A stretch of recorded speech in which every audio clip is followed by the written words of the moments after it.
Ada pertanyaan bagus nih, apakah Papua terpaksa masuk ke Indonesia?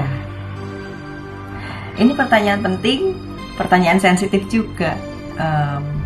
Jawabannya itu bergantung sama sudut pandang sejarah, terus ada politik juga, sama sudut pandang keadilan.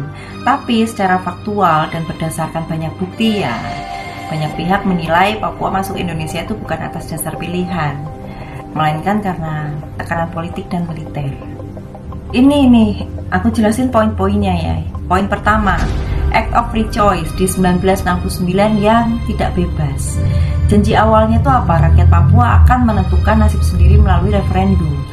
Kenyataannya apa? Hanya 1025 orang dari sekitar 800.000 penduduk Papua yang dipilih. Bukan pemilu satu orang satu suara nih. Mereka dikumpulkan, diberi pengarahan, dan berada di bawah tekanan militer. Hasilnya sih 100% setuju. Bergabung dengan Indonesia, hasil yang banyak pihak anggap itu tidak masuk akal dalam konteks politik yang kompleks.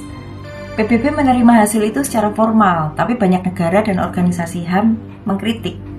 Tapi pertanyaannya, kritiknya itu dengerin apa enggak?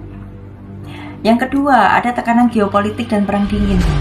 Amerika Serikat menekan Belanda dan Indonesia untuk menyelesaikan sengketa Papua karena khawatir Indonesia itu masuk di blok Soviet.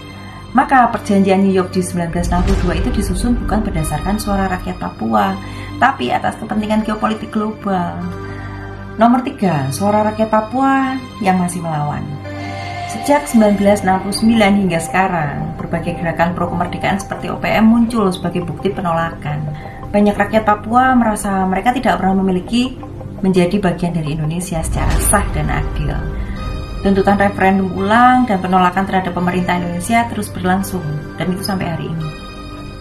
So, kesimpulannya apa? Secara formal, Papua masuk ke Indonesia melalui jalur legal yang diakui PBB. Tapi secara moral dan demokratis, banyak yang menganggap Papua masuk ke Indonesia karena terpaksa. Itu jawabannya.